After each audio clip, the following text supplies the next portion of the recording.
Even if you don't care about astronomy, a total solar eclipse is still one of the most beautiful things you can ever hope to see in nature. Total solar eclipses are rare, happening somewhere around the world about once every year and a half, but they only happen at a specific location every few decades or even every few centuries. A total solar eclipse happens as the moon fully blocks the sun and the sun is no longer visible from view. If you're in the narrow location or the narrow path where the total eclipse is visible, you'll see the partial eclipse into the total eclipse and then back into the partial eclipse again. And if you're outside of this total eclipse location, chances are you could still see a partial eclipse. But the thing is, total solar eclipses happen fast, and certain aspects within them happen even faster. Totality, for example, takes only a few minutes, sort of 1 to maybe 4 to 6 minutes if you're lucky, but parts of that totality are even faster as well. So if you don't know what to look out for, you might miss some of the aspects of the total solar eclipse. So in this video, we're going to cover 20 things you should look out for during a total solar eclipse. Number 1, first and last contact. A total eclipse happens at new moon. Now, normally we don't see a new moon, so moments before the eclipse starts and after the eclipse has ended, the moon is completely invisible. So at this moment of first contact and last contact, the moon can be seen starting to ingress across the sun's surface.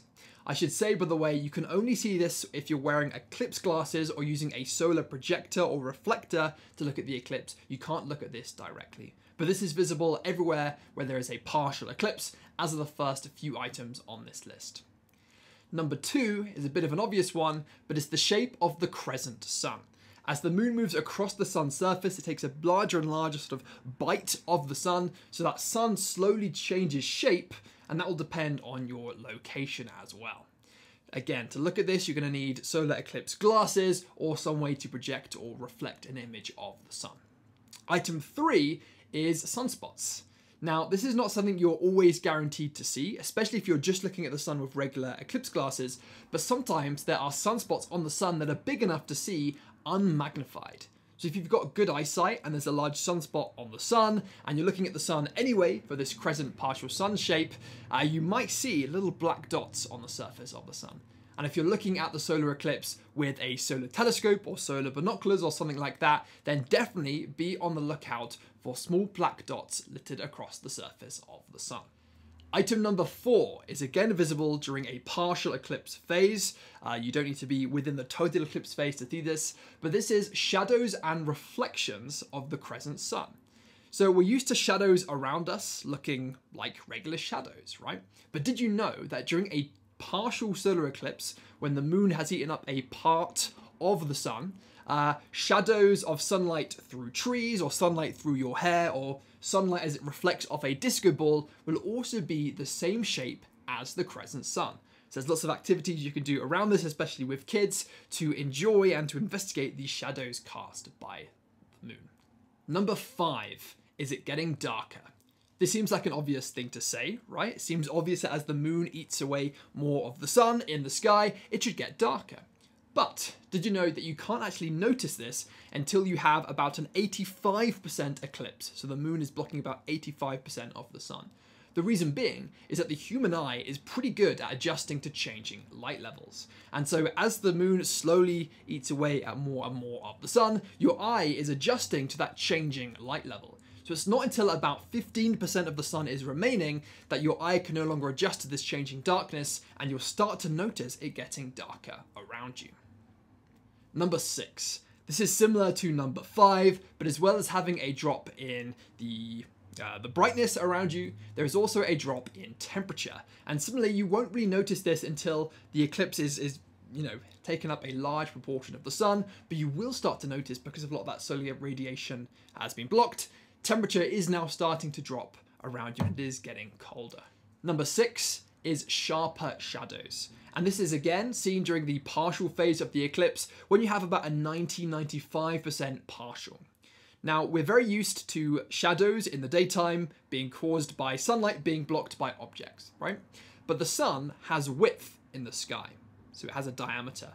So when the sun is now mostly blocked, the sun is a really sharp object almost a point source in the sky. So shadows cast by yourself on objects around you look really, really well defined, really sharp, and sort of an odd color as well. It's sometimes called slender silver. Now, this is hard to explain, it's hard to capture in photographs, but if you're there in the moment, take a look at your shadows and you'll start to notice it looks kind of different to what your regular perception is used to. Number 8. Again, to do with shadows, these are called shadow bands. Now, these are kind of rare, but they are observed during eclipses when you're very close to a total solar eclipse and are related to sort of wave-like patterns on the ground, or wave-like patterns being cast around you.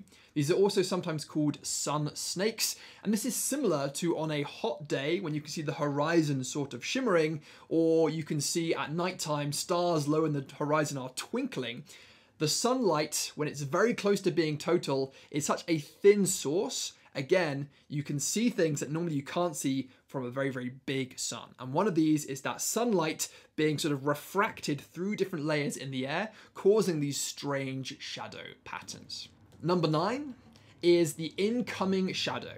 Remember, the path of the total solar eclipse is moving at thousands of miles per hour, and it normally comes from the west, either from the northwest or from the southwest. So there is a point when you standing where you are still under a partial eclipse, so you still have a blue sky above you, but, you know, a few hundred miles away, a few seconds or a minute or two away from totality from you, that area is already in the total solar eclipse. And so if you look over to that area, you'll see dark sky over there, blue sky above you, and you'll see that shadow incoming, sort of racing across either the sky itself, or if you're at a high vantage point, you can see that shadow racing over the horizon and over the land towards you. Number 10. These next things happen very, very quick in very, very fast succession, but as the moon finally blocks those last little parts of the sun, the last bits of sunlight that you see are actually shining through craters on the edge of the moon. So the sun itself, you've now reached the edge, but there are still little parts of sunlight shining through these craters that create these things called Bailey's beads. These are small beads of sunlight that you're seeing scattered across the edge of the moon. And again, as with all the things relating to looking at the sun directly up until now, you need solar eclipse glasses to see them, but this is the sign that you can almost take off your eclipse glasses when you see these final few beads of light. Number 11 on the list is very similar, and it's called the diamond ring. And this is when you have that final crater, that final fraction of a second of sunlight coming through a crater on the moon, and it looks like a diamond ring. Because of the contrast, the rest of the moon is dark instead of one tiny little bright little area of sunlight, and it looks like a diamond ring. And again, Bailey's beads and diamond rings, these are different for every solar eclipse, every total solar eclipse, and depend on the orientation and position of the moon as it reaches across the sun. As the final fleeting beads of sunlight disappear from view, it is now safe for you to take off your eclipse glasses and view the rest of the eclipse with just your eyes alone. Number 12 is the racing shadow. This is similar to the incoming shadow that we had before, where you have the blue sky above you and you can see those shadows coming in. This time, the moon is now blocking your location and you can see the blue sky to your east slowly being eaten away by the shadow of the moon. If you're up on a vantage point, you can see this, the shadow racing across the horizon at thousands of miles per hour.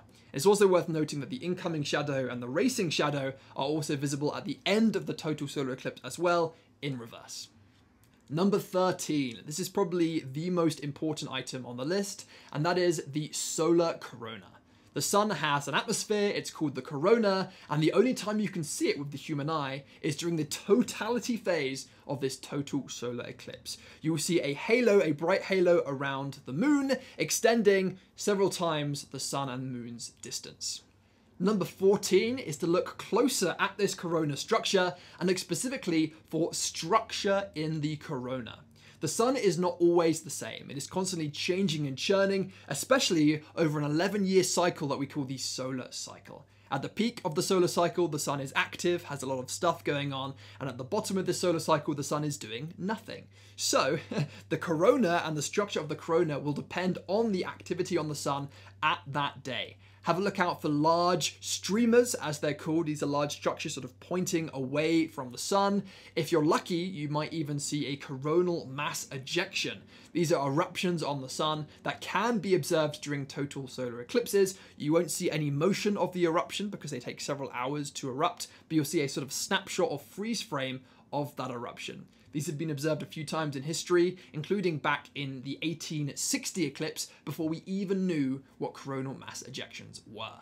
Number 15 is, instead of looking at the corona of the sun, take a closer look at the chromosphere of the sun. A chromosphere is a very thin layer above the surface of the sun and might only be visible for a small part of this total eclipse, but these are essentially red structures that you will see very low above the edge of the moon. These are called prominences or filaments, and these are cool plasma emitting at a wavelength of light called H alpha or hydrogen alpha. It appears red to the human eye, so you will see these red components sort of similar to what you're seeing in the greater corona, but a lot closer down. You might see these loop-like structures very close to the sun. Number 16 is the pitch black moon. This might seem obvious and it might be noticeable, but try to deliberately look at this and take it in, because it is a weird sight to see. The rest of the sky is not perfectly dark, but the moon itself, as it is in front of the sun, will be jet black. So you have this sort of pitch black dark hole that is just sitting there in the sun. Looks like a black hole in the sky. Of course, it's not a black hole in the sky. And it has a strange sort of texture as well that you can't sort of capture with photograph or video. So be sure to clock and register that weird texture of that small moon hole in the sky. Number 17 is the color of the sky itself. The brightness of the sky will be similar to how it is at twilight, but the color of the sky is a bit different. The sky is no longer blue. The sky is not sort of grey like it is at twilight. The sky sort of has this strange silvery-like colour around you. And this is something, if you don't pay attention to, it can be easy to miss. But the sky really is some alien colour that you yourself have not seen. It's being illuminated by the corona, the atmosphere of the sun. And this is not the same colour as the surface of the sun that normally illuminates the night sky. Number 18 is relating to the darkness that you are now experiencing, are the stars and planets. So it's not pitch black, midnight level black, but you will see the brightest planets and the brightest stars appear around you. If there are planets visible in the sky at this part of the eclipse, and this will depend, again, what year you are seeing this in, they will form sort of a curved line across the sky with the eclipse. So you might have Jupiter, Venus, which could be bright, sort of in a line with the moon and the sun, creating the eclipse there. The brightest stars will also be visible. Number 19, we're nearly there now, is behavior of animals around you. So as it goes dark, animals often mistake the environment around them as turning into nighttime. So maybe the birds will stop singing.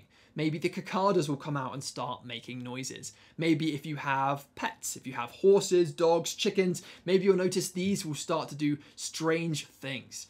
Bats, maybe bats will come out as well. If you have pets, I think it would be really interesting to note down what they are doing as the eclipse happens. And I think there are scientists who are interested in this phenomena as well. And finally, number 20, this might seem like an obvious one, but could be really easy to miss, are your friends. Okay, as you're experiencing this incredible thing, seeing all these items on this list, so are your friends as well. It can be tempting to spend the whole time trying to capture the moment in the sky with your phone or with a camera. Again, everything won't look the same through the camera as it will in your eye, so do take a moment to look around and experience these things yourself, and maybe instead of pointing the camera upwards, try and record your friends' reactions as well. Maybe put down a camera just before the eclipse and just have it sitting there filming your authentic reaction, because if you've not seen one before, this really is a very moving moment and all your friends might react differently. If you're interested in learning more about the sun and eclipses, give me a follow or a like or subscribe here on this platform. But I also have a book that was published in 2023. It's called The Sun, Beginner's Guide to Our Local Star. It's pretty small, full of pretty pictures, and basically goes over everything you could ever want to know about the sun and how we know everything about the sun that we do.